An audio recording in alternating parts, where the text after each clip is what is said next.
Welcome back guys काली Linux की और एक ट्यूटोरियल में। तो देखो इस वीडियो के अंदर हम इन डेप्थ काली लिनक्स को डिस्कस करेंगे। बिल्कुल बेसिक लेवल से जितने भी बेसिक कमांड है उन सारे कमांड से लेकर जितने भी एडवांस कमांड है, जो भी न्यू कमांड है उनके ऊपर बात करेंगे। पिछले कुछ दिनों में से कोई भी एथिकल हैकिंग से रिलेटेड वीडियो नहीं आया था एंड बेसिकली काली लिनक्स के ऊपर कोई भी वीडियो नहीं आया था। बट इस वीडियो के अंदर हम बिल्कुल बिगिनर से एडवांस लेवल तक काली लिनक्स को सीखेंगे, वो भी सिर्फ एक वीडियो के अंदर। तो देखो ये वीडियो थोड़ा सा लेंथी हो सकता है बट बिलीव मी इस वीडियो को पूरा देखने के बाद आप कंप्लीटली काली लिनक्स को यूज कर पाएंगे।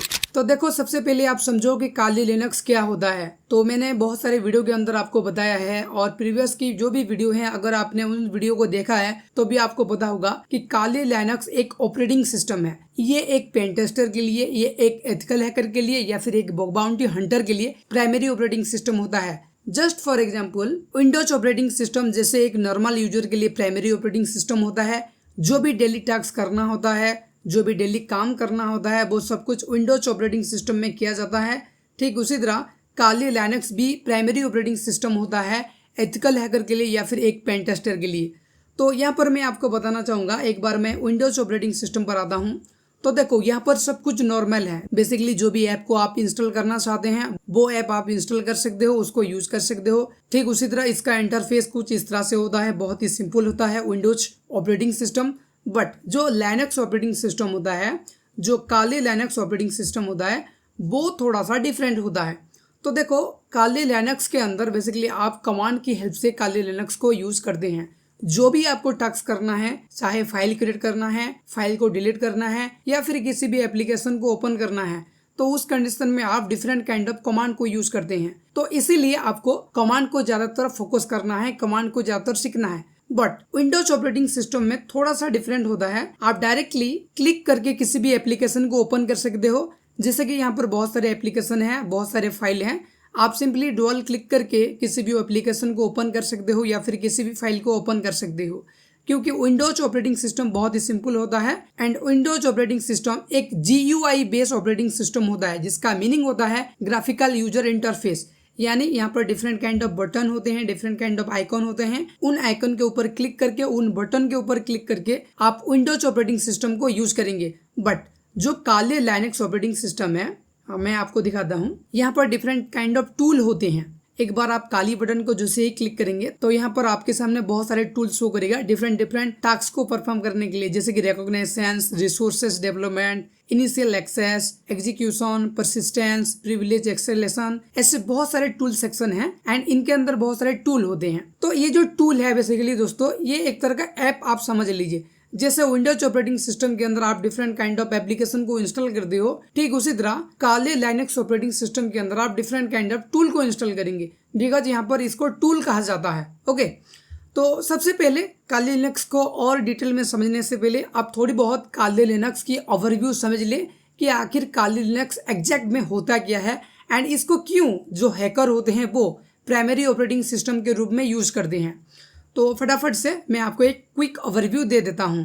तो देखो काली लिनक्स को समझने के लिए मैं बेसिकली काली लिनक्स का जो ऑफिशियल वेब पेज है kali.org, वहां पर मैं आया हूं एंड इसका जो डॉक्यूमेंटेशन पेज है उसको मैंने यहाँ पर ओपन किया है। तो देखो अगर आप भी इस पेज को ओपन करना चाहते हो, थोड़ी बहुत खुद से रिसर्च करके, खुद से पढ़ के अगर जानना चाहते हो काली लिनक्स के बारे में, देन इस डॉक्यूमेंटेशन पेज का लिंक मैं नीचे डिस्क्रिप्शन में दे दूंगा, वहां से आप इस लोकेशन पर आ सकते हो। तो देखो यहाँ पर बहुत सिंपल लैंग्वेज में लिखा है कि काली लिनक्स एक open source Debian based Linux distribution है। यानी कि ये एक लिनक्स डिस्ट्रीब्यूशन का ऑपरेटिंग सिस्टम है जो कि ओपन सोर्स है। यानी इसका जो सोर्स कोड है वो आप इजीली एक्सेस कर सकते हो इंटरनेट की हेल्प से। तो देखो इसकी हेल्प से हम क्या क्या परफॉर्म कर सकते हैं। हम पेनिट्रेशन टेस्टिंग परफॉर्म कर सकते हैं, हम सिक्योरिटी ऑडिटिंग परफॉर्म कर सकते हैं। यानी कि बेसिकली जो भी एथिकल हैकर का काम होता है या फिर जो भी एक सिक्योरिटी रिसर्चर का काम होता है वो सब कुछ हम काली लिनक्स की हेल्प से कर सकते हैं। और इसी रीजन की वजह से एथिकल हैकिंग के फील्ड के अंदर या फिर बग बाउंटी हो या फिर पेन टेस्टिंग हो, हर एक फील्ड के अंदर काली लिनक्स को एक प्राइमरी ऑपरेटिंग सिस्टम के रूप में यूज किया जाता है। देन यहाँ पर लिखा है it run multiple platform and is freely available and accessible to both information security professional and hobbyist. यानी इसको आप किसी भी प्लेटफॉर्म के अंदर इंस्टॉल कर सकते हो, यूज कर सकते हो, ये हर एक प्लेटफॉर्म के लिए अवेलेबल है। जस्ट फॉर एग्जाम्पल मैं आपको बताना चाहूंगा काले लिनक्स को आप जैसे मैंने यहाँ पर लैपटॉप के अंदर इंस्टॉल किया है, ठीक उसी तरह आप डेस्कटॉप के अंदर इंस्टॉल कर सकते हो। ठीक उसी तरह अगर आप चाहते हो मैक ऑपरेटिंग सिस्टम के अंदर इंस्टॉल करना तो वो भी कर सकते हो। अगर आप चाहते हो एक मोबाइल के अंदर काले लिनक्स को इंस्टॉल करना देन वो भी कर सकते हो। सबका इंस्टॉलेशन मेथड डिफरेंट है, बट इस वीडियो के अंदर मैं विंडोज ऑपरेटिंग सिस्टम के अंदर किस तरह से काले लिनक्स को इंस्टॉल किया जाता है उसके बारे में बताऊंगा। बहुत सिंपल है काले लिनक्स को इंस्टॉल करना एंड यूज करना। तो देखो अगर आपको काले लिनक्स के बारे में और भी डिटेल में समझना है, डिटेल में पढ़ना है, देन आप इस लोकेशन पर आ सकते हो, इस वेब पेज को एक्सेस कर सकते हो एंड डिटेल में काले लिनक्स के बारे में पढ़ सकते हो। तो देखो काले लिनक्स को हमें क्यों यूज करना चाहिए अगर आपको वो देखना है, देन यहाँ पर और एक लिंक है शुड आई यूज काले लिनक्स, यहाँ पर आप क्लिक कर सकते हो। देन यहाँ पर और एक पेज ओपन हो जाएगा, इस पेज को भी आप पढ़ सकते हो। देन काले लिनक्स को किस तरह से डाउनलोड करना है, किस तरह से इंस्टॉल करना है वो भी अगर आपको जानना है, देन यहाँ पर आपको डाउनलोडिंग काले लिनक्स पर क्लिक करना है। देन यहाँ पर पूरा प्रोसेस आपके सामने शो करेगा, आप 1 बाय 1 पढ़ के देख सकते हो, सीख सकते हो। बट यहाँ पर मैं ज्यादा डीपली नहीं जाऊंगा थ्योरी कॉन्सेप्ट के ऊपर, मैं फटाफट से जो भी प्रैक्टिकल कॉन्सेप्ट है, किस तरह से डाउनलोड करना है, किस तरह से इंस्टॉल करना है वो मैं आपको बता दूंगा। तो चलिए फटाफट से मैं आपको दिखा देता हूँ कि किस तरह से काले लिनक्स को डाउनलोड करना है एंड इंस्टॉल करना है। तो देखो काले लिनक्स को इंस्टॉल करने के लिए हमें सबसे पहले एक वर्चुअल मशीन का रिक्वायर्ड होता है। तो यहाँ पर दो तरह की वर्चुअल मशीन होते हैं, लाइक VMware वर्कस्टेशन हो गया या फिर वर्चुअल बॉक्स हो गया। तो बेसिकली मैं यहाँ पर आपको प्रीफर करना चाहूँगा VMware वर्कस्टेशन के ऊपर, क्योंकि मैं फिलहाल इसी वर्चुअल मशीन को यूज करता हूँ काले लिनक्स को रन करने के लिए। एक बार मैं आपको दिखाना चाहूँगा।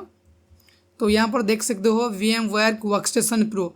तो इस फाइल का लिंक, ये जो VMware वर्कस्टेशन है इसका लिंक मैं नीचे डिस्क्रिप्शन में दे दूंगा, वहां से तुम VMware को डाउनलोड कर सकती हो। एंड इसको डाउनलोड करने के बाद नेक्स्ट आपको क्या करना है, काले लिनक्स का ISO फाइल डाउनलोड करना है। तो काले लिनक्स की ISO फाइल डाउनलोड करने के लिए आपको सिंपली kali.org जो काले लिनक्स का ऑफिशियल वेबसाइट है वहां पर आना है। देन आपको सिंपली यहाँ पर डाउनलोड पर क्लिक करना है। देन उसके बाद यहाँ पर हमें वर्चुअल मशीन के लिए डाउनलोड करना है, तो इसलिए हम वर्चुअल मशीन पर क्लिक करेंगे। देन आफ्टर दैट हम VMware के लिए डाउनलोड करेंगे, तो यहाँ पर हम क्लिक करेंगे एंड इसको डाउनलोड कर लेंगे। तो देखो मैंने ऑलरेडी इन दोनों चीज़ों को डाउनलोड करके रखा है, इन दोनों चीज़ों को इंस्टॉल करके रखा है। तो मैं आपको यहाँ पर बताना चाहूँगा, मैं यहाँ पर इंस्टॉलेशन प्रोसेस को थोड़ा सा स्किप करना चाहूँगा एंड यहाँ पर मैं आपको बताना चाहूँगा ये जो वीडियो है हाउ टू इंस्टॉल काले लिनक्स 2024.1 इन वर्चुअल बॉक्स, इस वीडियो को आपको रेकमेंड करूंगा। इस वीडियो को आप देखिए, इस वीडियो के अंदर प्रॉपर डिटेल में बताया गया है किस तरह से काले लिनक्स को इंस्टॉल करना है VMware वर्कस्टेशन के अंदर। तो देखो इस वीडियो के अंदर जो भी इंस्टॉलेशन प्रोसेस है सिर्फ उसको आप फॉलो कीजिए, बाकी जो डाउनलोडिंग प्रोसेस है वो मैंने आपको बता दिया किस तरह से डाउनलोड करना है। VMware आपको डिस्क्रिप्शन में मिलेगा एंड काले लिनक्स का जो ISO फाइल है आप काली का जो ऑफिशियल वेबसाइट है वहां से डाउनलोड कर सकते हैं। देन उसके बाद आप इस वीडियो को देखकर, इस वीडियो का लिंक ऊपर आई बटन में एंड नीचे डिस्क्रिप्शन में दोनों जगह पर आपको मिल जाएगा। इन दोनों जगह से आप इस वीडियो को देख सकते हो एंड सिर्फ इंस्टॉलेशन प्रोसेस को फॉलो करके काले लिनक्स को VMware के अंदर इंस्टॉल कर सकते हो। तो वंस काले लिनक्स इंस्टॉल होने के बाद हम बेसिक कमांड के ऊपर बात करेंगे। तो देखो काले लिनक्स की जो भी बेसिक कमांड है उसको समझने से पहले काले लिनक्स की इंटरफेस को एट फर्स्ट समझ लो। तो देखो जब आप फर्स्ट टाइम ओपन करेंगे तो कुछ इस तरह का इंटरफेस आपके सामने शो करेगा। तो यहाँ पर मैं आपको बताना चाहूँगा विंडोज़ में जैसे स्टार्ट बटन होता है ठीक उसी तरह काले लिनक्स के अंदर काले बटन होता है। सिंपली यहाँ पर आपको टॉप लेफ्ट कॉर्नर के अंदर क्लिक करना है। ये जो बटन है एप्लीकेशन बटन, इसको काले बटन भी कहा जाता है। यहाँ पर आप जैसे ही क्लिक करेंगे तो यहाँ पर जितने भी टूल इंस्टॉल है काले लिनक्स के अंदर वो सारा टूल यहाँ पर शो करेगा आपके सामने।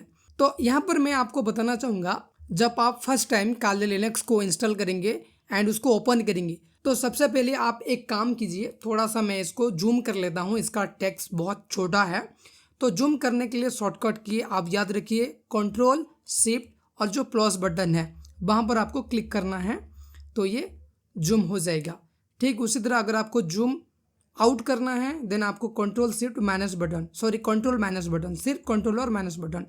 तो मुझे थोड़ा सा ज़्यादा जूम चाहिए, तो कंट्रोल शिफ्ट प्लस बटन। तो देखो जब आप न्यूली इंस्टॉल करते हैं काले लिनक्स को, तो सबसे पहले आपको काले लिनक्स को अपडेट करना होता है।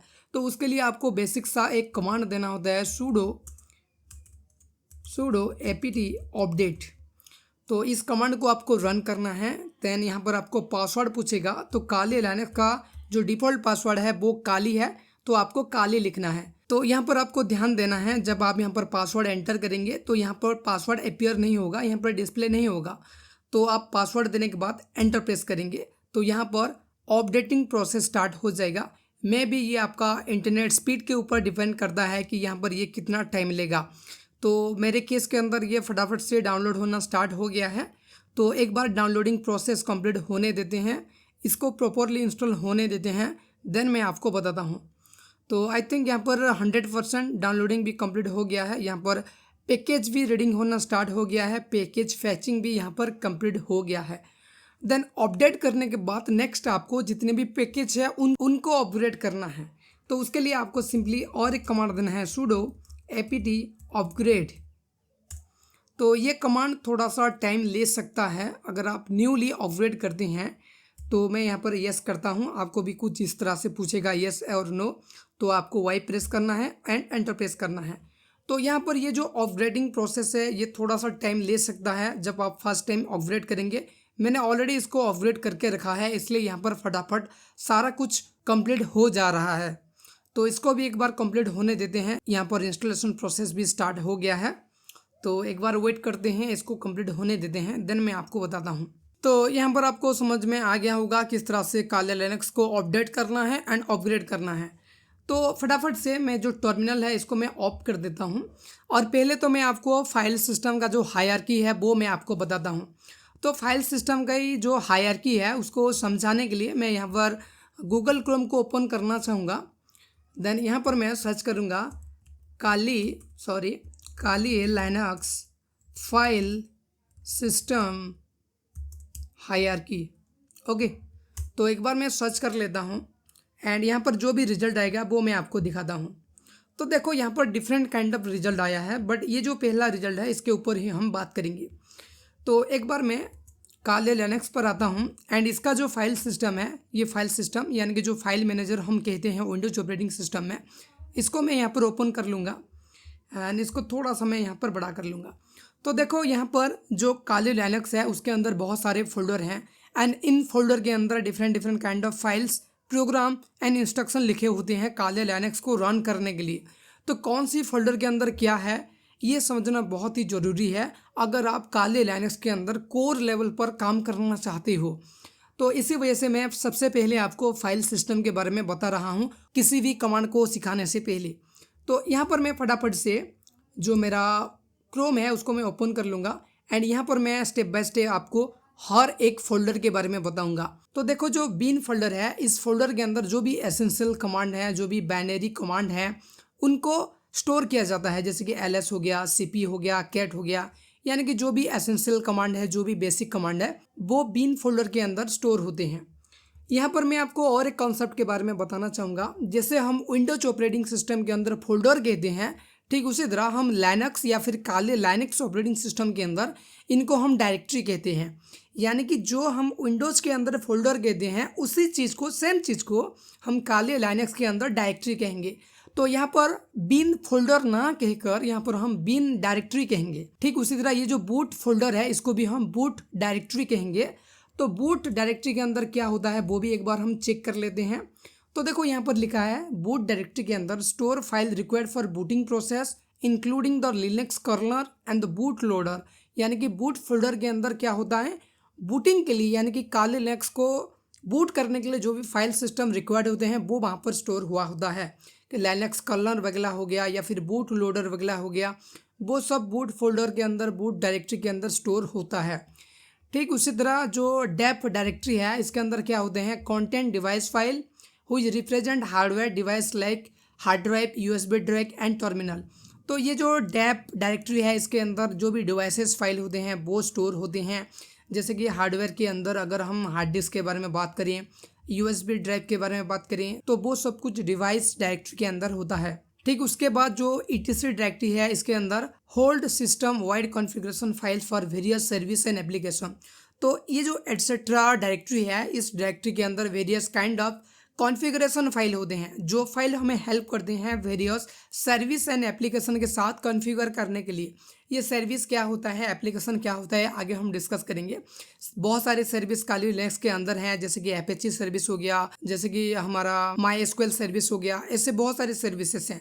एंड जो एप्लीकेशन है इसका मतलब ये होता है टूल, डिफरेंट काइंड ऑफ हम टूल को यूज़ करेंगे, जैसे कि ngrok वगैरह हो गया, जैसे कि हम और भी जैसे कि टॉप 10 टूल हो गया, उनको हम जब इंस्टॉल करते हैं तो उनके साथ कॉन्फ़िगर करना पड़ता है। तो वही कॉन्फ़िगर फाइल एटसेट्रा डायरेक्टरी के अंदर स्टोर होता है। ठीक उसके बाद जो होम डायरेक्टरी है वहाँ पर स्टोर होता है individual home directory where user store their personal file and configuration. तो जो होम डायरेक्टरी है वहाँ पर जो भी यूजर होता है वो अपना पर्सनल जो भी फाइल वगैरह होता है, जो भी कॉन्फ़िगरेशन वगैरह होता है वो वहाँ पर स्टोर करता है। देन उसके बाद जो लाइब्रेरी डायरेक्टरी है वहाँ पर एसेंशियल लाइब्रेरी स्टोर होते हैं, जैसे कि /bin/sbin ये सब कुछ स्टोर होता है। देन जो मीडिया डायरेक्टरी है यहाँ पर जो भी हमारा माउंट डिवाइस है, यानी कि अगर आप किसी एक्सटर्नल USB को कनेक्ट करते हैं या फिर एक्सटर्नल किसी भी हार्ड ड्राइव या फिर किसी भी स्टोरेज डिवाइस को अगर आप कनेक्ट करते हैं तो उन डिवाइस को कहा जाता है माउंट डिवाइस या फिर माउंट पॉइंट। तो उनको स्टोर करने के लिए ये जो मीडिया डायरेक्टरी है वो काम में आता है। ओके, देन उसके बाद ये है माउंट डायरेक्टरी।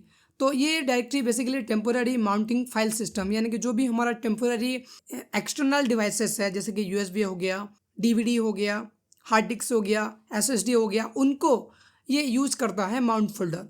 देन उसके बाद जो ऑप्शनल डायरेक्टरी है वहाँ पर content optional application software package often use for third party software, यानी कि ये जो ऑप्शन डायरेक्टरी है यहाँ पर हम थर्ड पार्टी सॉफ्टवेयर को, थर्ड पार्टी एप्लीकेशन को स्टोर करते हैं। ओके, देन ये जो प्रोसेस डायरेक्टरी है इसके अंदर हम a virtual system providing information about the running process and kernel parameter. तो ये जो प्रोसेस डायरेक्टरी है इसके अंदर जो भी वर्चुअल सिस्टम के अंदर प्रोसेस चल रहा है, जो भी सर्विसेज रन हो रहा है, जो भी कर्नल का पैरामीटर रन हो रहा है, वो उनका इंफॉर्मेशन बेसिकली ये जो प्रोसेस डायरेक्टरी है यहाँ पर स्टोर होता है। देन ये जो रूट डायरेक्टरी है ये home directory for the root user, ये रूट यूजर का होम डायरेक्टरी होता है। जैसे कि नॉर्मल यूजर का होम डायरेक्टरी होम होता है, ठीक उसी तरह ये जो रूट डायरेक्टरी है ये रूट यूजर का, यानी कि जो सुपर यूजर है उसका होम डायरेक्टरी होता है। ठीक उसी तरह जो एसबिन डायरेक्टरी है यहाँ पर एसेंशियल सिस्टम बाइनरी जो भी रिक्वायर्ड होते हैं सुपर यूजर को वो स्टोर होता है, यानी कि जो भी आप एडमिनिस्ट्रेटर लेवल की टास्क परफॉर्म करते हैं। जैसे कि मैंने यहाँ पर sudo कमांड को यूज़ किया, sudo apt अपडेट या फिर sudo apt अपग्रेड। ये क्या है, ये सुपर यूजर का कमांड है। जब भी आप sudo को यूज़ करते हैं तो वो सुपर यूजर का कमांड हो जाता है, तो उस कमांड वगैरह उस प्रोसेस को यूज़ करने के लिए यहाँ पर एसबिन काम में आता है। देन यहाँ पर जो टेम्पोररी डायरेक्टरी है ये भी टेम्पोररी फाइल को स्टोर करने के लिए काम में आता है एंड सिस्टम को रिबूट करने के लिए भी काम में आता है। देन उसके बाद जो यूजर डायरेक्टरी है यहाँ पर एक secondary hierarchy container containing read only user data and utilities including program library and documentation। तो ये जो यूजर डायरेक्टरी है यहाँ पर हम रीड ऑनली डेटा को, यूटिलिटीज़ को, प्रोग्राम को एंड डॉक्यूमेंटेशन वगैरह को स्टोर करते हैं, जो कि रीड ऑनली है, यानी उसको हम सिर्फ पढ़ सकते हैं। रीड ऑनली का मतलब होता है जिस चीज़ को हम सिर्फ पढ़ सकते हैं, उसको ऊपर कोई भी चेंजेस हम नहीं कर सकते। यानी कि अगर वहाँ पर कोई इमेज है तो इमेज को सिर्फ हम देख सकते हैं, इमेज को हम मूव नहीं कर सकते, कॉपी नहीं कर सकते या फिर डिलीट नहीं कर सकते। ओके, वो होता है read only file, read only data. तो नेक्स्ट जो var डायरेक्टरी है वहाँ पर हम स्टोर वेरियस डेटा फाइल को स्टोर करते हैं, such as logs, mail spool file and temporary cache file. तो ये जो var डायरेक्टरी है वहाँ पर हम वेरिएबल डेटा फाइल को स्टोर करते हैं, जैसे कि सिस्टम लॉक हो गया, मेल स्पूल फाइल हो गया या फिर टेम्पररी कैशे हो गया। तो मैं बेसिकली यहाँ पर आपको बताना चाहूँगा, एक बार मैं यहाँ पर लॉगिन कर लेता हूँ। तो यहाँ पर मैंने जितने भी बातें बताई हैं वो सारे इन फोल्डर के ऊपर, इन डायरेक्टरी के ऊपर लागू होते हैं। जैसे कि मैंने बिन के बारे में बताया, बूट लोडर के बारे में बताया, डिवाइसेस डायरेक्टरी के बारे में बताया, एटसेट्रा डायरेक्टरी के बारे में बताया, var डायरेक्टरी, यूजर डायरेक्टरी, तो इनके बारे में मैंने बताया। तो आई होप आपको समझ में आया होगा कि काली लिनक्स के अंदर जो भी डायरेक्टरी होते हैं, जो भी फाइल सिस्टम होते हैं, उनके अंदर क्या क्या स्टोर होता है, उनका क्या काम है एंड वो किस काम के लिए आते हैं। तो यहाँ पर मैं आपको और एक चीज़ बताना चाहूँगा, काले लिनक्स के अंदर जो भी डायरेक्टरी होते हैं वो ब्लू कलर में होते हैं एंड जो भी फाइल होते हैं वो वाइट कलर में होते हैं। ओके, तो यहाँ पर हमारा जो फाइल सिस्टम हायरार्की कॉन्सेप्ट है वो यहाँ पर क्लियर हो गया। अब मैं थोड़ी बहुत आपको जो भी बेसिक कमांड है उनके बारे में बताना चाहूँगा। तो देखो, सबसे पहले तो मैं आपको बताना चाहूँगा, विंडोज ऑपरेटिंग सिस्टम में जैसे हम सिंपली क्लिक करके GUI इंटरफेस पर एक टूल को ओपन करते हैं या फिर एक एप्लीकेशन को ओपन करते हैं, यहाँ पर बेसिकली सिंपली क्लिक करके हम ओपन नहीं कर सकते क्योंकि ये प्रॉपरली काम नहीं करेगा। बेसिकली हमें जो भी काम करना होता है वो हम टर्मिनल की हेल्प से करते हैं। तो ये रहा हमारा टर्मिनल, सिंपली टर्मिनल को क्लिक करेंगे, टर्मिनल ओपन हो जाएगा। एंड सबसे पहले टर्मिनल को थोड़ा सा मैं यहाँ पर जूम कर लूँगा। जूम करने के लिए आपको Ctrl+Shift++ बटन को प्रेस करना है। तो देखो, यहाँ पर जो हमारा टेक्स्ट है काली, ये हमारा यूज़र नेम है एंड हमारा जो यूज़र नेम है वो एक नॉर्मल यूज़र है। जैसे कि अगर मैं यहाँ पर sudo su कर दूँ, sudo su, तो यहाँ पर मुझे पासवर्ड पूछेगा। तो जो डिफ़ॉल्ट पासवर्ड है वो काली है, तो काली देने के बाद मैंने यहाँ पर एंटर किया। तो यहाँ पर आप देखना कि ये जो ग्रीन कलर का काली था वो यहाँ पर root@काली हो गया। इसका मतलब ये है कि अब मैं सुपर यूज़र पर हूँ, यानी कि अब मैं जो रूट यूज़र है उसके साथ लॉगिन में हूँ। तो जो भी अगर आपको किसी एसेंशियल काम को करना है तो उस कंडीशन में आपको sudo su करना है एंड सुपर यूज़र पर एट फर्स्ट आना है। देन इसके बाद यहाँ पर आप जो भी कमांड को रन करना चाहते हैं एडमिनिस्ट्रेटिव लेवल पर, वो कमांड आप यहाँ पर रन कर सकते हैं। तो फिलहाल मैं सुपर यूज़र से बाहर आना चाहूँगा। तो सुपर यूज़र से बाहर आने के लिए आपको एग्जिट कमांड को यूज़ करना है, एग्जिट लिखना है, तो आप नॉर्मल यूज़र पर आ जाएंगे। तो यहाँ पर मैं जो पहला कमांड है वो मैं आपको बताना चाहूँगा कैट कमांड के बारे में। कैट कमांड को देने के बाद आप जिस भी फाइल का नाम लिखेंगे उस फाइल के अंदर जो भी कंटेंट होगा वो शो करेगा। जैसे कि मुझे ये जो काले लिनक्स है इसका OS रिलीज वर्जन देखना है, यानी काले लिनक्स का कौन सा वर्जन है वो देखना है। तो उसके लिए आपको सिंपली कैट लिखना है, कैट कमांड है एंड जो OS रिलीज फाइल है उसका एड्रेस देना है। तो वो बेसिकली है /etc/OS रिलीज। देन इतना देने के बाद मैं यहाँ पर एंटर प्रेस कर लूँगा। तो देखो, यहाँ पर काले लिनक्स का एंटायर कर्नल डिटेल्स यहाँ पर शो हो गया। जैसे कि काले लिनक्स का प्रिटी नेम क्या है, काले लिनक्स, यानी कि जो भी नॉर्मल यूज़र का नेम काली है तो यहाँ पर काली शो हो रहा है।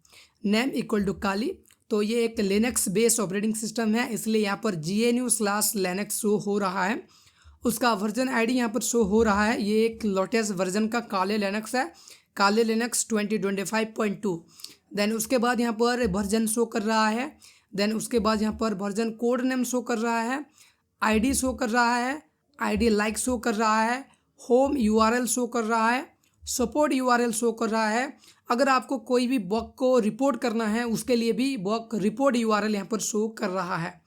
देन ANSI कलर भी यहाँ पर कोड, जो भी कलर कोड होते हैं वो भी यहाँ पर शो हो रहा है।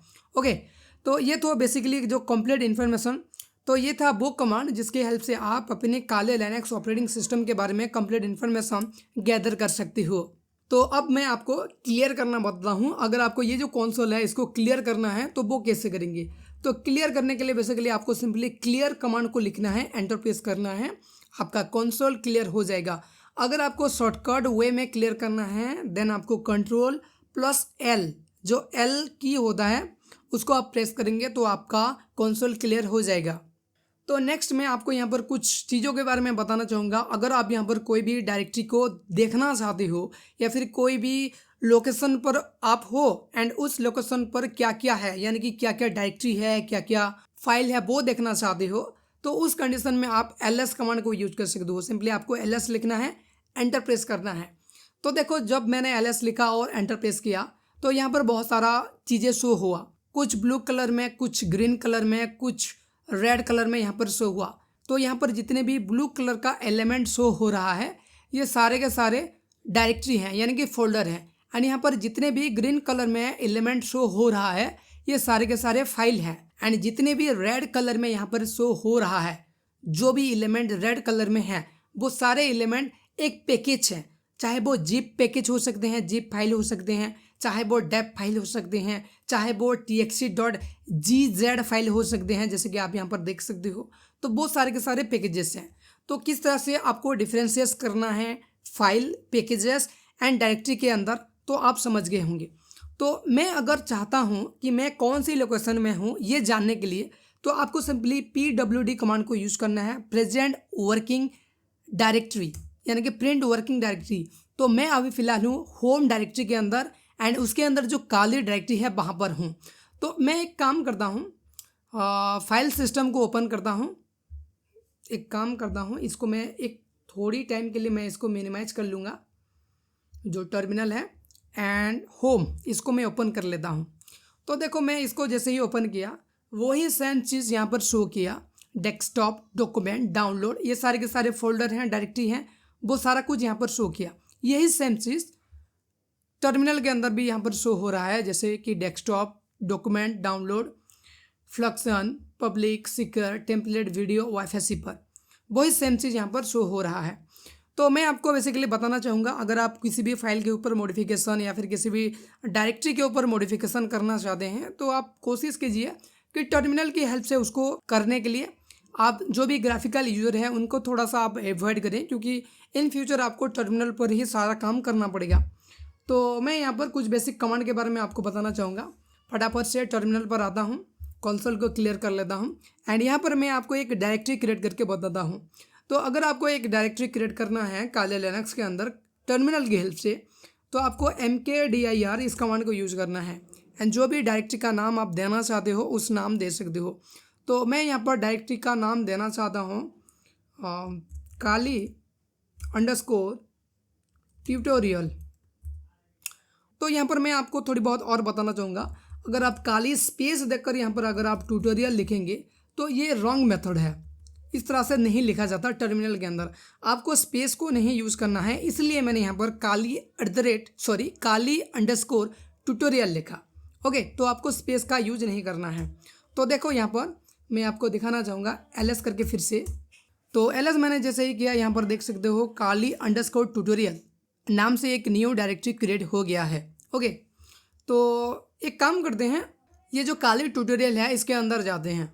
तो किसी भी डायरेक्टरी के अंदर जाने के लिए आपको सिंपली cd कमांड को यूज़ करना है, cd लिखना है, एंड जिस भी डायरेक्टरी के अंदर आप जाना चाहते हो उस डायरेक्टरी का नाम लिखना है, जैसे कि काली _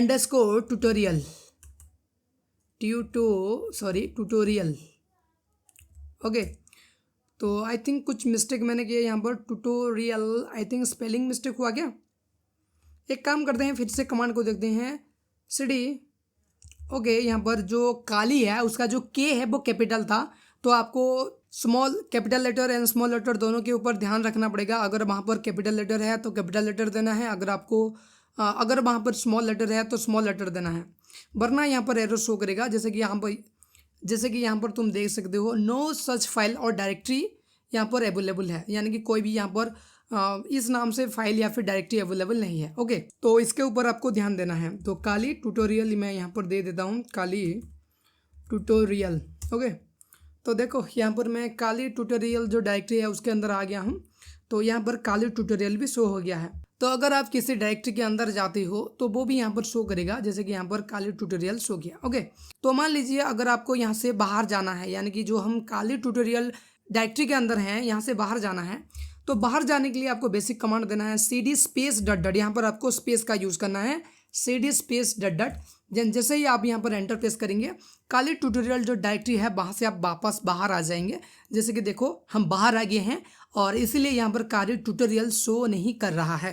ओके, यहाँ पर शो कर रहा था बट यहाँ पर शो नहीं कर रहा है।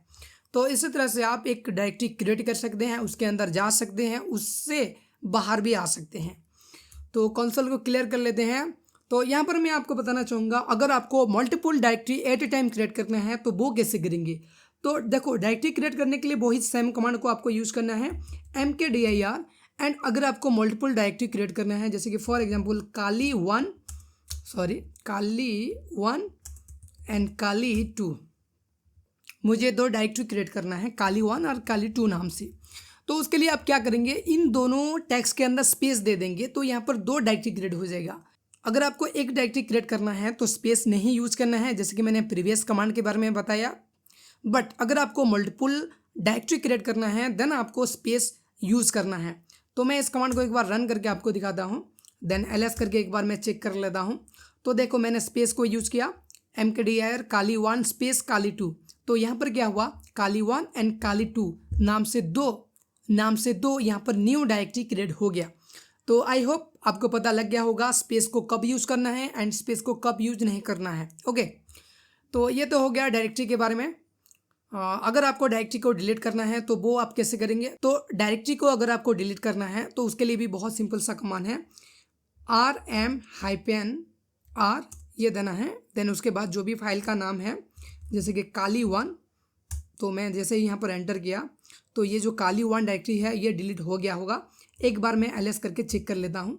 तो देखो काली 1 डायरेक्टरी यहाँ पर डिलीट हो गया, पहले था बट जैसे मैंने इस कमांड को रन किया उसके बाद मैंने जैसे चेक किया तो काली 1 डायरेक्टरी डिलीट हो गया। अगर आपको मल्टीपल डायरेक्टरी को एट ए टाइम डिलीट करना है तो उसके लिए आपको सेम कमांड देना है, rm-r, देन स्पेस देने के बाद आप मल्टीपल डायरेक्टरी का नाम दे सकते हो, जैसे कि काली 2 स्पेस काली _tutorial। मुझे एट ए टाइम 2 डायरेक्टरी को डिलीट करना है इसलिए मैंने स्पेस देने के बाद दोनों डायरेक्टरी का नाम दे दिया। ओके, तो इस कमांड को रन करने के बाद फिर से हम ls करते हैं। तो देखो यहाँ पर जो काली 2 एंड काली ट्यूटोरियल जो 2 डायरेक्टरी थे यहाँ पर वो डिलीट हो गया। ओके, तो यहाँ पर मैं आपको और एक कॉन्सेप्ट बताना चाहूँगा। आप तभी एक फोल्डर को डिलीट कर पाएंगे जब वो फोल्डर एम्प्टी होगा, यानी उसके अंदर कुछ नहीं होगा। बट विदाउट एम्प्टी भी हम डिलीट कर सकते हैं, उसके लिए वही सम कमांड को ही यूज़ करना है, rm-r। देन उसके बाद मैं यहाँ पर डिलीट करना चाहूँगा। एक बार मैं आपको दिखा दूँ कि मैं क्या डिलीट करना चाहता हूँ। तो मैं डिलीट करना चाहता हूँ वाईफाई फिशर। ओके, तो मैं यहाँ पर लिख दूँगा वाईफाई एंड टैब प्रेस कर दूँगा तो यहाँ पर ऑटो कंप्लीट हो जाएगा वाईफाई फिशर। ओके, देन यहाँ पर मैं एंटर प्रेस कर लूँगा। तो देखो यहाँ पर कोई एरर आया है, descend into write protected directory WiFi fisher डिस्ट।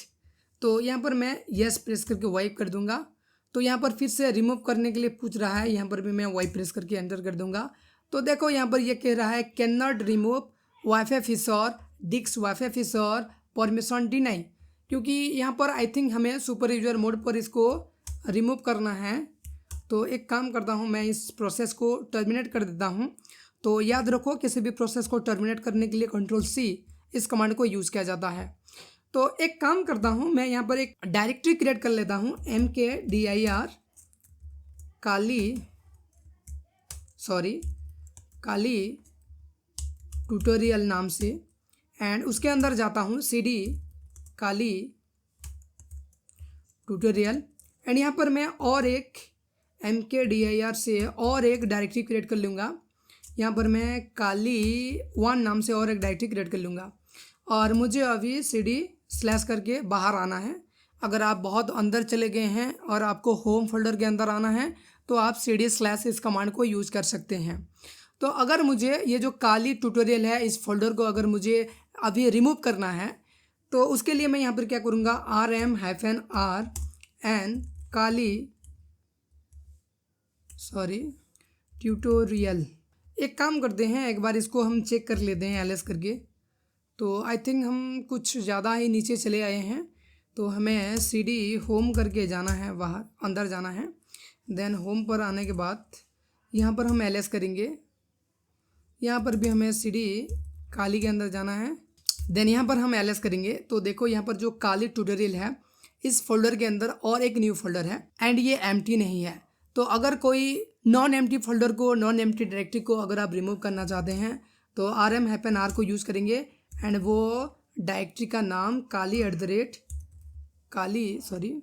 I think कुछ तो प्रॉब्लम है, काली ट्यूटोरियल लिखना है, एंटर प्रेस करना है। तो ये यहाँ पर डिलीट हो गया होगा। एक बार मैं ls करके चेक कर लेता हूँ। तो देखो यहाँ पर ये डिलीट हो गया है। ओके, ठीक उसी तरह अगर आपको यहाँ पर एक फाइल को क्रिएट करना है देन यहाँ पर आप टॉच कमांड को यूज़ करेंगे। आपको सिंपली टॉच लिखना है एंड जिस भी नेम से आप फाइल क्रिएट करना चाहते हो वो नेम यहाँ पर आप दे सकती हो। लाइक मैं यहाँ पर क्रिएट करना चाहता हूँ काली _ट्यूटोरियल नाम से। तो ls करके मैं एक बार चेक कर लूँगा। तो देखो यहाँ पर काली ट्यूटोरियल नाम से एक न्यू फाइल क्रिएट हो गया है, काली ट्यूटोरियल। आई थिंक मुझे ओके, यहाँ पर काली ट्यूटोरियल नाम से क्रिएट हो गया है। ओके तो इस फाइल को अगर आप चाहते हो एडिट करना तो आप दो तरह से कर सकते हो, या तो टर्मिनल की हेल्प से इसके अंदर जो भी कंटेंट ऐड करना चाहते हो वो ऐड कर सकते हो, या फिर एक टेक्स्ट एडिटर की हेल्प से आप इसके अंदर जो भी कंटेंट ऐड करना है वो कर सकती हो। तो देखो अगर आप टेक्स्ट एडिटर की हेल्प से करना चाहते हो तो उसके लिए टेक्स्ट एडिटर को सबसे पहले आपको इंस्टॉल करना पड़ेगा। तो उसके लिए आपको कमांड देना है sudo apd install nano। Nano एक टेक्स्ट एडिटर है एंड इसकी हेल्प से ही जो भी फाइल होता है उस फाइल को एडिट किया जाता है। तो मैंने यहाँ पर इस कमांड को रन किया तो यहाँ पर नैनो टेक्स्ट एडिटर इंस्टॉल होना स्टार्ट हो जाएगा। तो मैंने ऑलरेडी इसको इंस्टॉल करके रखा है। तो फिलहाल मैं कंसोल को क्लियर कर देता हूँ एंड नैनो कमांड को यूज़ करने वाला हूँ, nano Kali tutorial. I think यहाँ पर स्पेलिंग मिस्टेक, नैनो। तो देखो यहाँ पर फाइल ओपन हो गया। यहाँ पर आप जो भी लिखना चाहते हो, जो भी कंटेंट को ऐड करना चाहते हो वो यहाँ पर ऐड कर सकते हो। तो यहाँ पर मैं लिख देता हूँ this is Kali Linux tutorial. Okay then आपको जो भी लिखना है, लिखने के बाद आपको कंट्रोल एक्स प्रेस करना है। देन यहाँ पर आपको शो करेगा सेप मॉडिफाई बफर, तो यहाँ पर वाई प्रेस करना है। देन उसके बाद यहाँ पर एंटर प्रेस करना है।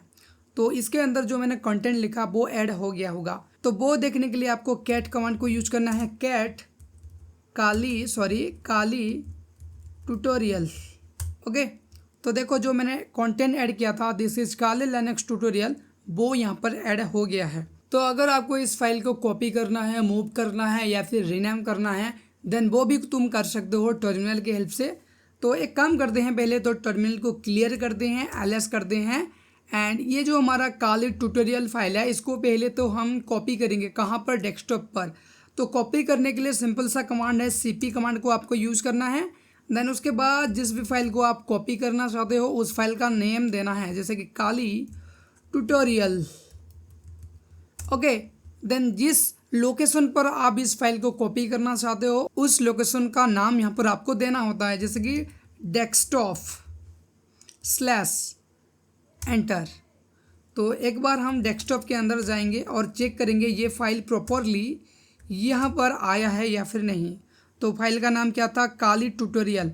तो देखो यार यहाँ पर काली ट्यूटोरियल आ गया है। ओके तो फिलहाल मैं फाइल से बाहर आ जाऊँगा, तो फिलहाल मैं जो डेस्कटॉप डायरेक्टरी है वहाँ से बाहर आ जाऊँगा, cd स्पेस डट। देन कंसोल को क्लियर कर लूँगा एंड यहाँ पर मैं और एक फ़ाइल क्रिएट करने वाला हूँ। तो फाइल को क्रिएट करेंगे टॉर्च नाम से और फाइल का नाम क्या देंगे? फाइल का नाम देंगे कमांड्स.txt। ओके यहाँ पर एक न्यू फाइल क्रिएट हो गया। तो ये जो command.txt है इसको हम मूव करेंगे डेस्कटॉप के अंदर। ओके कंसोल को क्लियर किया, एलएस किया चेक करने के लिए। command.txt इस फाइल को हम रिमूव करेंगे, इस फाइल को हम रिमूव करेंगे, कमांड जिसमें एस लगा है। ओके रिमूव नहीं मूव करेंगे। तो मूव करने के लिए mv कमांड को यूज़ किया जाता है।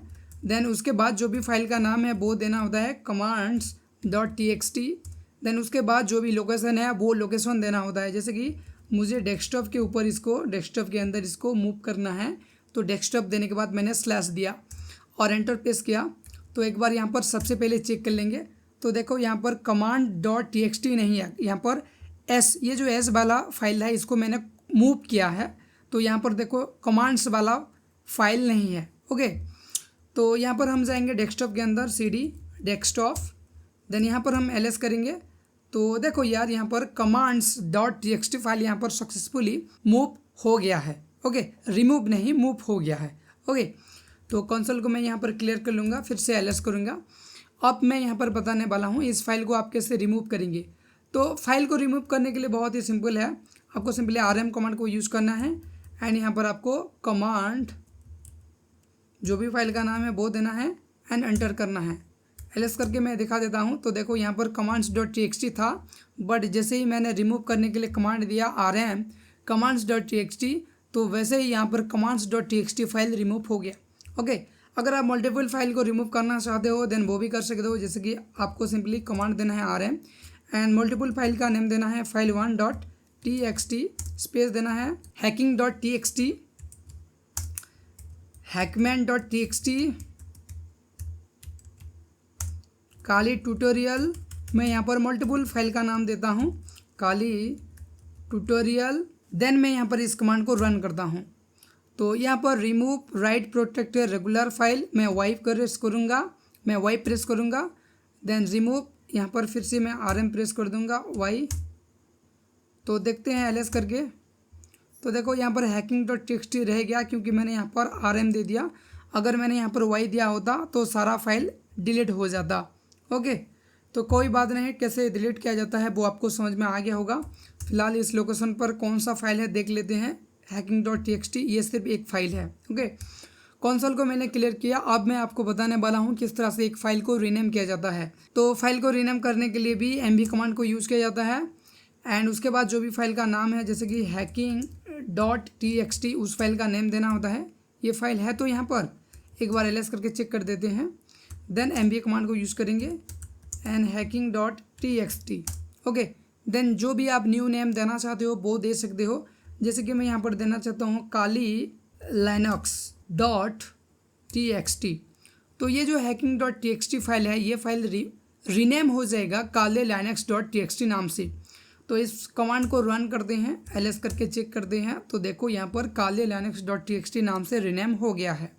ओके, तो इस तरह से आप एक फ़ाइल को क्रिएट कर सकते हो, कॉपी मूव कर सकते हो एंड रीनेम भी कर सकती हो। इसके अलावा भी और बहुत सारे बेसिक कमांड होते हैं, जैसे कि और एक कमांड है who am I। इस कमांड की हेल्प से आप फाइंड आउट कर सकते हो कि आप कौन सी यूज़र पर लॉगिन हो। मैं काली यूज़र जो कि एक नॉर्मल यूज़र है उसके साथ लॉगिन हूँ। अगर मैं यहाँ पर sudo su करके सुपर यूज़र मोड पर आता हूँ एंड यहाँ पर who am I कमांड को रन करता हूँ तो देखो यहाँ पर रूट शो कर रहा है। इसका मतलब यह है कि मैं अभी रूट यूज़र पर हूँ। ओके, तो इस तरह से आप अपने यूज़र को भी फाइंड आउट कर सकते हो। देखो अभी हमारे पास सिर्फ 2 यूज़र है, एक है काली यूज़र और एक है रूट यूज़र, इसलिए हमें कोई डिफरेंस नहीं पता चल रहा है। बट जब आप लाइनक्स ऑपरेटिंग सिस्टम पर काम करेंगे एंड वहाँ पर आप मल्टीपल यूज़र को क्रिएट करेंगे, 10 यूज़र, 12 यूज़र या फिर 15 यूज़र, तो उस टाइम पर ये जो who am I कमांड है ये बहुत काम में आता है। ओके, इसके अलावा और एक कमांड होता है जो कि है uname-r।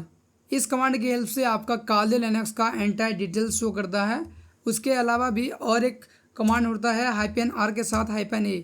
तो ये आपका काले लिनक्स का थोड़ी बहुत डिटेल्स शो करता है। इसके अलावा भी और भी बहुत सारे छोटे मोटे कमांड है जो आपको हेल्प करते हैं डिफरेंट काइंड ऑफ इन्फॉर्मेशन को फाइंड आउट करने के लिए। लाइक अगर आपको कैलेंडर चेक करना है देन आपको सिर्फ कैल लिखना है और एंटर प्रेस करना है। अगर यहाँ पर कैलेंडर होगा तो वो शो करेगा, अगर नहीं होगा तो डाउनलोड करने के लिए कहेगा। जैसे कि यहाँ पर मुझे कह रहा है do you want to install, तो मैंने वाइल दिखा और एंटर प्रेस किया तो यहाँ पर कैलेंडर डाउनलोड होकर इंस्टॉल हो जाएगा। तो मैं थोड़ा सा वेट करता हूँ। तो देखो यहाँ पर इंस्टॉलेशन प्रोसेस भी कंप्लीट होने ही वाला है। देन उसके बाद कैलेंडर ऑटोमेटिक ओपन हो जाएगा। अगर ऑटोमेटिक नहीं भी ओपन होता है तो वो हम खुद से ओपन कर लेंगे। एक बार इसे इंस्टॉल होने देते हैं। तो इंस्टॉल हो गया है, कैल कमांड को यूज़ करेंगे तो देखो यहाँ पर कैलेंडर आ गया है। अगर आपको टाइम देखना है तो आप टाइम लिखेंगे तो exact current time and date यहाँ पर शो करेगा। उसके बाद अगर आपको डेट देखना है तो वो भी यहाँ पर शो करेगा एग्जैक्ट डेट। ओके, देन उसके बाद और भी बहुत सारे कमांड है जैसे कि नेटवर्किंग कमांड हो गया, सर्विसेज को रन करने के लिए कमांड हो गया, वेबसाइट को डाउनलोड करने के लिए कमांड हो गया, बहुत सारे कमांड है। तो फिलहाल मैं आपको जो भी बेसिक कमांड था वो मैंने यहाँ पर आपको बता दिया। थोड़ी बहुत बेसिक अगर आप UI के बारे में जानना चाहते हो तो वो भी मैं आपको बता सकता हूँ। आपको यहाँ पर राइट क्लिक करना है, देन यहाँ पर बहुत सारा ऑप्शन शो करेगा, create launcher, create URL link, create folder, create document, paste, open terminal here, open as root, open in new window, arrange desktop icon, desktop setting and application. तो इन सारे ऑप्शन को पढ़ने के बाद आप समझ गए होंगे इनका काम क्या है। बट ये जो डेस्कटॉप सेटिंग है यहाँ पर आप जैसे ही क्लिक करेंगे यहाँ पर कुछ और भी ऑप्शन शो करेगा। जैसे अगर आपको बैकग्राउंड को चेंज करना है तो वो आप चेंज कर सकते हो, आपको जो भी रखना है वो आप रख सकते हो। फ़िलहाल तो मैं ये रखने वाला हूँ। उसके अलावा उसका अगर फोल्डर अगर चेंज करना चाहते हो किसी और फोल्डर के अंदर और भी वॉलपेपर्स हैं, बैकग्राउंड हैं, देन वो फोल्डर को भी चूज कर सकते हो। उसके अलावा स्टाइल्स की चूज कर सकते हो, zoom, scale, stretch, style, centre, okay, horizontal gradient वगैरह आप चूज कर सकते हो। और भी बहुत सारे ऑप्शन हैं। मेन्यू के साथ थोड़ी बहुत आप कस्टमाइज कर सकते हो, डेस्कटॉप आइकॉन को कस्टमाइज कर सकते हो, फाइल लॉन्चर आइकन को कस्टमाइज कर सकते हो। इवन आप यहाँ पर कीबोर्ड की जो शॉर्टकट है उसको भी आप मॉडिफाई कर सकते हो। ये आपके ऊपर डिपेंड करता है, आप एक बार एक्सप्लोर कीजिए, हर एक चीज़ को खुद के हिसाब से सब कुछ सेट कीजिए। ओके, तो यहाँ पर हमारा जितने भी बेसिक कमांड था वो कंप्लीट हो गया। नेक्स्ट हम networking command and services command के बारे में बात करेंगे। तो नेटवर्किंग कमांड को समझाने के लिए मैंने यहाँ पर सिंपली गूगल क्रोम को ओपन किया है। वेट कीजिए, मैं दिखाता हूँ। मैंने यहाँ पर गूगल क्रोम को ओपन किया है एंड यहाँ पर चैट जीपीटी के अंदर एक सिंपल सा प्रॉम्प्ट दिया है, Kali Linux networking command and they are uses. तो यहाँ पर जितने भी नेटवर्किंग कमांड है उन सब की लिस्ट यहाँ पर शो कर दिया है चैट जीपीटी ने। तो देखो यहाँ से तुम 1 बाय 1 हर एक कमांड को ले सकते हो। सिंपली तुम्हें इस प्रॉम्प्ट को चैट जीपीटी को देना है। तो यहाँ से हम 1 बाय 1 हर एक कमांड को एक बार समझ लेते हैं, देन उनको हम प्रैक्टिकली यूज करेंगे। तो देखो ये जो ipconfig कमांड है ये हमारा नेटवर्क इंटरफेस का डिटेल्स शो करता है, आईपी एड्रेस, मैक एड्रेस वगैरह। तो एक बार हम जाएंगे काले लिनक्स पर and ipconfig, I think config, okay sorry ifconfig होगा ये, ifconfig। तो देखो मैंने जब ifconfig लिखा तो यहाँ पर जो मेरा आईपी एड्रेस है वो शो हो गया, जो नेटमार्क्स है वो शो हो गया, ब्रॉडकास्ट आईपी एड्रेस भी शो हो गया, उसके साथ जो IPv6 एड्रेस है वो भी यहाँ पर शो हो गया एंड जो मेरा मैक एड्रेस है वो भी शो हो गया। अगर तुम चाहते हो कौन कौन सी वायरलेस एक्सटेंशन कनेक्टेड है तुम्हारे डिवाइस के अंदर, अगर वो चेक करना चाहते हो तो उसके लिए सिंपली तुम iwconfig इस कमांड को रन करोगी। तो देखो मेरे सिस्टम के अंदर अभी कोई भी एक्सटर्नल वायरलेस एक्सटेंशन कनेक्टेड नहीं है, इसलिए एलो के अंदर भी नो, इथरनेट के अंदर भी लो एंड इथरनेट 1 के अंदर भी लो। ओके, देन नेक्स्ट कमांड क्या है वो देखते हैं। नेक्स्ट कमांड है आईपी एड्रेस। तो ये हमारा जो ifconfig है इससे ही हो जाता है। देन है आईपी लिंक। अगर आपको आईपी लिंक करना है डिफरेंट टाइप ऑफ, ये थोड़ा सा एडवांस कमांड हो जाते हैं, इनको हम आगे डिस्कस करेंगे, बट एक बार तुम समझ लो। शो और manage network interface, example IP link set ethernet 0 down. Okay, then next जो कमांड है वो है होस्ट नेम। तो होस्ट नेम देखते हैं, host name.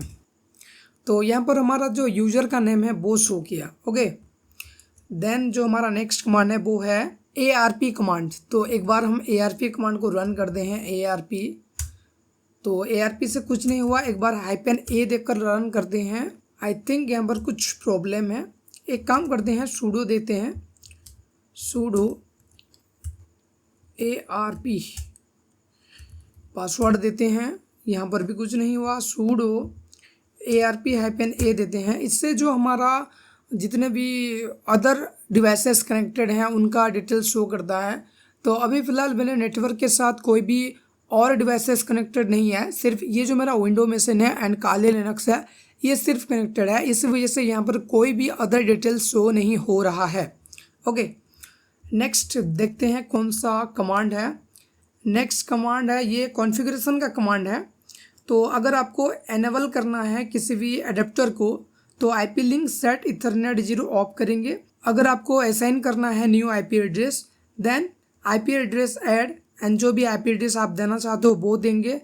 Then DEF command जो हमारा फाइल सिस्टम का जो डायरेक्टरी है उसको मेंशन करेंगे, देन उसके बाद 0 लिखेंगे। तो यहाँ पर हमारा एक न्यू IP एड्रेस असाइन हो जाएगा जो भी हमारा एडेप्टर है उसको। तो ये कमांड तभी काम करेगा जब आप एक एक्सटर्नल एडेप्टर को, जो भी वाईफाई एडेप्टर होता है उसको आप कनेक्ट करेंगे। तो मैंने कोई भी एक्सटर्नल वाईफाई एडेप्टर को कनेक्ट नहीं किया है, इसलिए मैं इसको नहीं दिखा सकता। ओके, तो नेक्स्ट जो कमांड है वो हमारा राउट कमांड है, राउट कमांड। तो राउट कमांड को यहाँ पर देकर देते हैं राउट। तो देखो जो हमारा कर्नल IP राउटिंग टेबल है वो यहाँ पर शो हो गया, डेस्टिनेशन वगैरह, gateway, genmask, flag, metric, reference, user interface, ये यहाँ पर सारे चीज़ यहाँ पर शो हो गया। ओके, तो जो हमारा गेटवे का IP एड्रेस है वो ये है। तो नेक्स्ट हम आगे बढ़ते हैं एंड जो कमांड है उसको देखते हैं। तो आगे जो कमांड है वो है ट्रेस राउट। अगर आप चेक करना चाहते हो, एक काम करते हैं, जो पिंग कमांड है उसको पहले देखते हैं। ये हमारा कनेक्शन चेक करने के लिए यूज होता है। अगर आप चाहते हो चेक करना कि एक पर्टिकुलर डिवाइस के साथ कनेक्शन में हो या फिर नहीं, तो उस कंडीशन में तुम पिंग कमांड को यूज कर सकते हो। सिंपली तुम्हें करना ये होता है, पिंक लिखना होता है एंड जो भी सिस्टम है उसका आईपी एड्रेस देना होता है। तो मेरे नेटवर्क के अंदर कोई भी और सिस्टम नहीं है, तो इस वजह से मैं यहाँ पर एक वेबसाइट का एग्जाम्पल लेता हूँ, जैसे कि google.com। तुम यहाँ पर वेबसाइट को भी मेंशन कर सकती हो। ओके, तो इसको मैं एक बार चेक करता हूँ। तो देखो यहाँ पर रिप्लाई आना स्टार्ट हो गया 64 बाइट फ्रॉम। तो अगर इस तरह का रिप्लाई आता है तो आप समझ लेना कि आपका जो कनेक्शन है वो सही है, कहीं पर भी इंटरसेप्ट नहीं हुआ है। ओके, तो फिलहाल मुझे इस प्रोसेस को टर्मिनेट करना पड़ेगा क्योंकि ये कंटिन्यूअसली चलता रहता है, ये ऑटोमेटिक स्टॉप नहीं होता। तो मैंने आपको बताया है किसी भी प्रोसेस को टर्मिनेट करने के लिए आपको Ctrl+C शॉर्टकट की को यूज करना है। ओके, देन जो नेक्स्ट कमांड है उसके बारे में बात करेंगे। तो नेक्स्ट कमांड है traceroute google.com so path packet take to reach a host, यानी पर्टिकुलर एक होस्ट तक पहुंचने के लिए कौन कौन सा पाथ होता है उसको अगर चेक करना है देन traceroute कमांड को यूज कर सकते हो। तो traceroute कमांड को हम एक बार यूज करेंगे। तो यहाँ पर गूगल को एग्जाम्पल के रूप में लिया है। तो ट्रेस यहाँ पर लिखते हैं ट्रेस। एक काम करते हैं, कंसोल को क्लियर करके traceroute google.com।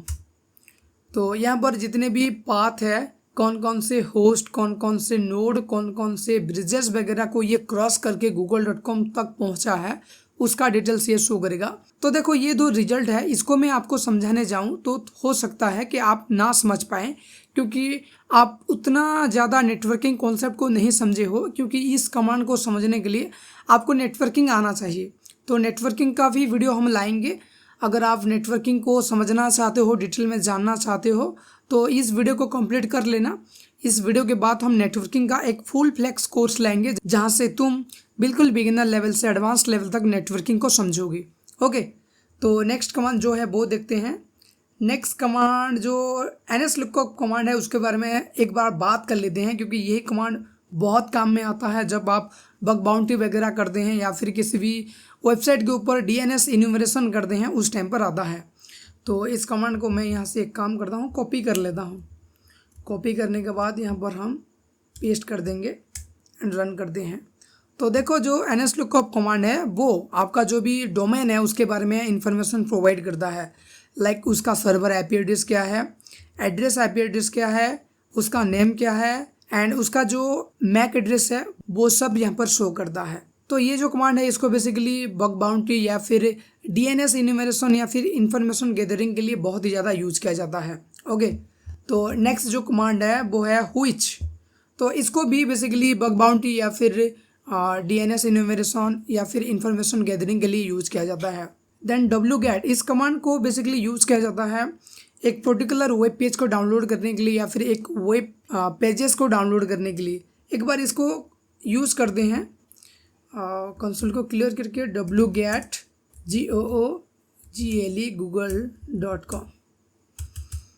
google.com। ओके, तो देखो यहाँ पर डाउनलोडिंग प्रोसेस स्टार्ट हो गया। index.html भी यहाँ पर आ गया है। तो ls करके एक बार इसको ओपन करते हैं। Open index.html। तो देखना यहाँ पर आई थिंक हमारा जो ब्राउज़र है वो ओपन हो जाना चाहिए।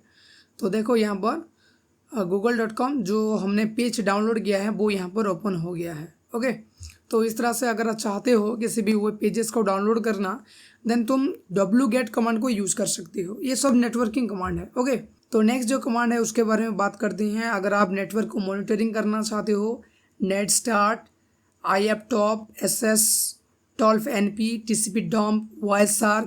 तो देखो ये जो नेटवर्क मॉनिटरिंग कमांड है इनको आप अभी समझ नहीं पाएंगे क्योंकि इनको बेसिकली एक टूल के साथ यूज किया जाता है, जैसे कि wireshark हो गया, nmap हो गया, उनके साथ इन सब चीज़ों को यूज किया जाता है। ये बेसिक कमांड नहीं है। ओके, बाकी वायरलेस के लिए भी ये दोनों बेसिक कमांड मैंने आपको बताया, iwconfig।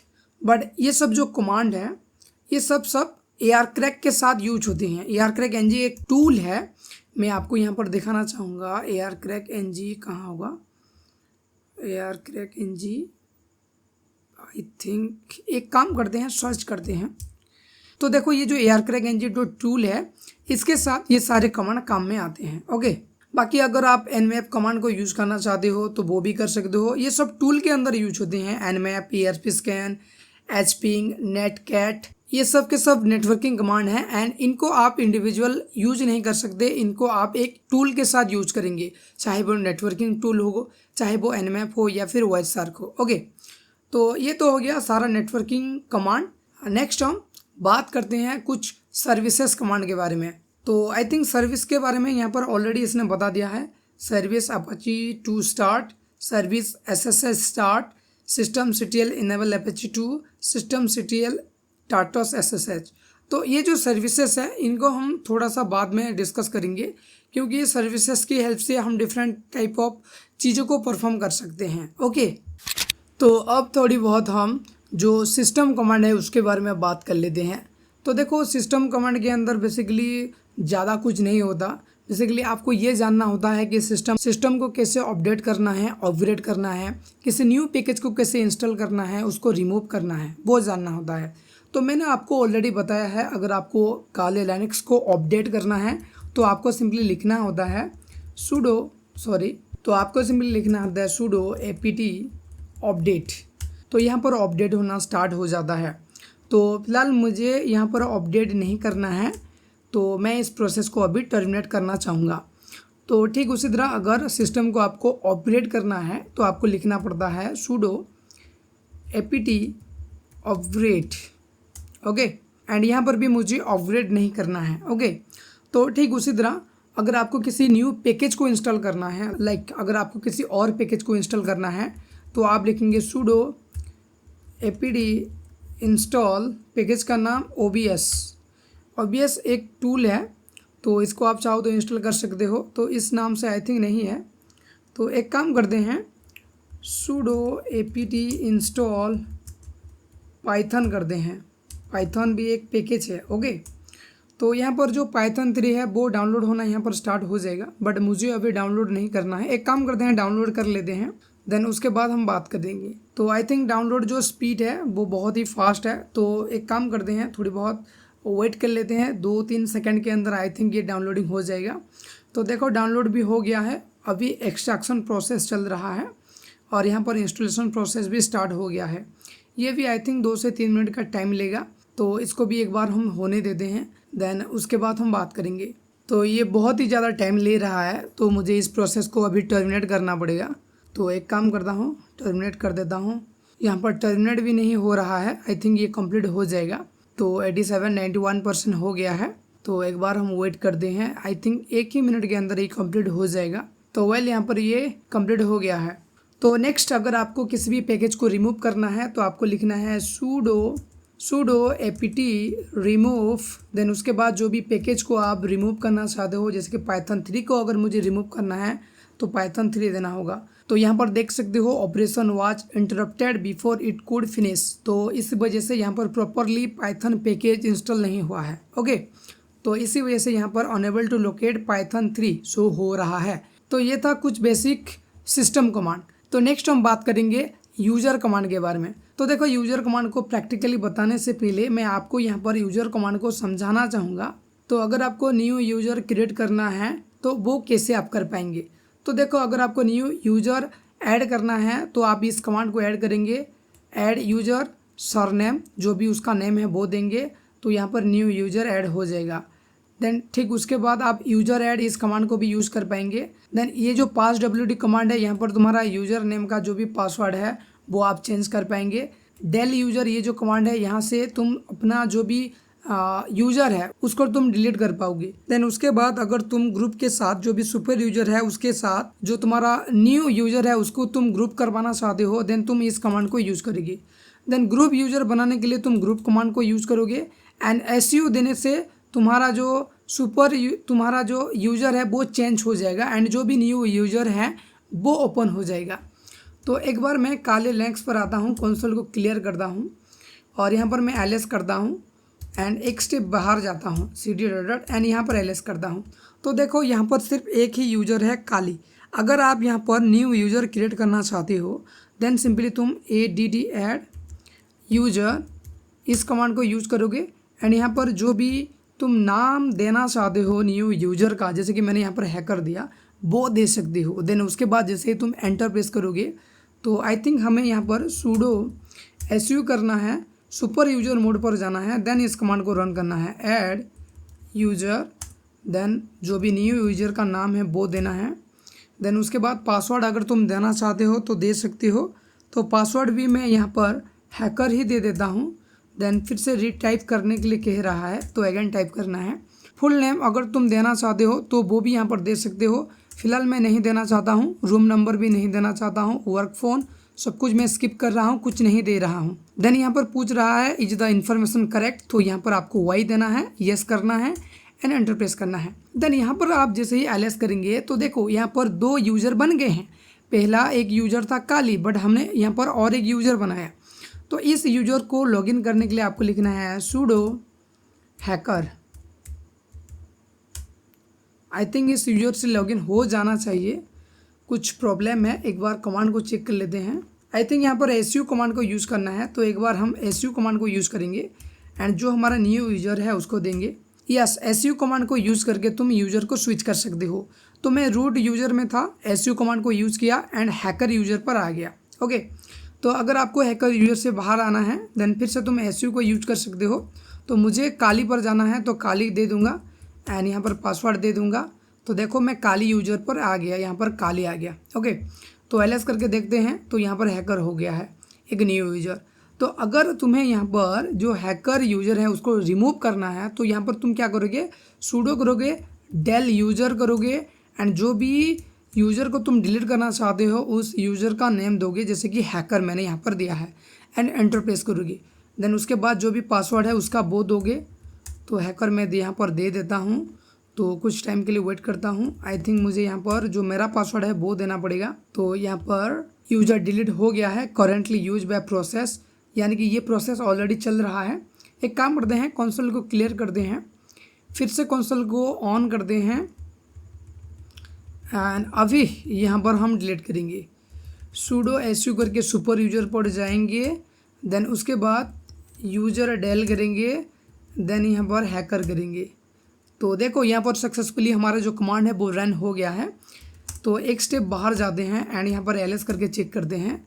तो अभी भी यहाँ पर डायरेक्टरी है और ये किस लिए है, क्योंकि हैकर जो यूज़र है वहाँ पर हमने जो भी काम किया होगा वो इस डायरेक्टरी के अंदर स्टोर हुआ होगा, इसलिए यहाँ पर डायरेक्टरी है। बट जो यूज़र है वो अभी डिलीट हो गया है। ओके, तो इस तरह से तुम डिफरेंट यूज़र को क्रिएट कर सकते हो एंड उनको यूज़ कर सकते हो।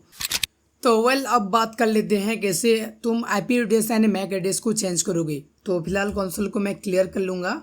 आई थिंक यहाँ पर मुझे क्लियर लिखना पड़ेगा। ओके, तो एक बार हम चेक कर लेंगे आईपी कॉन्फ़िग कमांड को रन करके। आईपी एड्रेस क्या है, 192.168.96.128 है। अगर तुम्हें यहाँ पर आईपी एड्रेस को चेंज करना है तो आप क्या करेंगे, सिंपली ifconfig लिखेंगे, 1 मिनट ifconfig, देन जो भी इंटरफेस है उसका नाम देंगे, जैसे कि ETH0। देन तुम जो भी न्यू आईपी एड्रेस देना चाहते हो वो दे सकते हो, लाइक 192 आई थिंक यहाँ पर मुझे फिर से देना पड़ेगा, ifconfig ETH0 देन 192.168.1.131 मैं ये देना चाहते हूँ। यहाँ पर 96.128 है। ओके, तो एक बार इसको रन करता हूँ। देन उसके बाद ifconfig करके मैं कॉन्फ़िग चेक कर लेता हूँ। तो देखते हैं यहाँ पर, तो देखो यहाँ पर इसका जो आईपी एड्रेस है वो चेंज हो गया है। तो देखो यहाँ पर जो आईपी एड्रेस चेंज हुआ है ये एक टेम्पोररी टाइम के लिए चेंज हुआ है। आप जैसे ही सिस्टम को रिबूट करेंगे या फिर ऑफ करके ऑन करेंगे वैसे ही इसका जो प्रीवियस जो इनबिल्ट आईपी एड्रेस है वो आ जाएगा, जैसे कि ये है इसका इनबिल्ट आईपी एड्रेस। ओके, फिलहाल मैं कंसोल को क्लियर करके इसका मैक एड्रेस तुमको दिखाना चाहूँगा, ifconfig। तो इसका जो मैक एड्रेस है वो क्या है, वो ये है ईथर का साथ जो ये एड्रेस है 00.0c, ये जो एड्रेस है ये मैक एड्रेस है। तो मैक एड्रेस को चेंज करने के लिए तुम्हें एक टूल को इंस्टॉल करना पड़ेगा, apd install मैक चेंजर। इस कमांड को देना है, मैक चेंजर इंस्टॉल हो जाएगा। तो मैंने ऑलरेडी इसको इंस्टॉल करके रखा है, अगर तुमने इसको इंस्टॉल नहीं किया है तो एक बार तुम इसको इंस्टॉल कर लो। ओके, तो यहाँ पर तुम्हें मैक एड्रेस को चेंज करने के लिए मैक चेंजर टूल को यूज़ करना पड़ेगा। मैक चेंजर -a देना है, देन उसके बाद जो तुम्हारा इंटरफेस है, मेरा इंटरफेस ETH0 था। अगर तुम्हारा इंटरफेस का नाम कोई अदर है देन तुम वो नाम को यहाँ पर यूज कर सकती हो। देन इस कमांड को तुम्हें रन करना है तो यहाँ पर तुम्हारा जो मैक एड्रेस है वो चेंज हो जाएगा। तो देखो जो मेरा करंट एड्रेस था वो ये है, जो मेरा परमानेंट एड्रेस वही सेम है, बट जो मेरा न्यू एड्रेस है वो ये है। तो इस तरह से तुम MAC address and IP address को चेंज कर सकती हो। तो वेल गाइस, इस वीडियो के अंदर मैंने सारे बेसिक कमांड एंड कॉन्सेप्ट को कवर अप किया है। बाकी जितने भी एडवांस कमांड एंड कॉन्सेप्ट रह जाते हैं उनके ऊपर मैं इंडिविजुअल वीडियो लाऊंगा, जिससे तुम पर्टिकुलर एक टॉपिक को अच्छे से समझ पाओगे एंड वहां पर काम कर पाओगे। तो आई होप इस वीडियो के अंदर मैंने जो कुछ भी बताया है वो समझ गए होंगे, जितने भी कमांड के बारे में बताया है वो समझ गए होंगे। बाकी अगर आपको वीडियो थोड़ी बहुत भी अच्छा लगा तो वीडियो को लाइक कीजिए, चैनल को सब्सक्राइब कीजिए एंड इस वीडियो को जितना हो सके उतना शेयर कीजिए।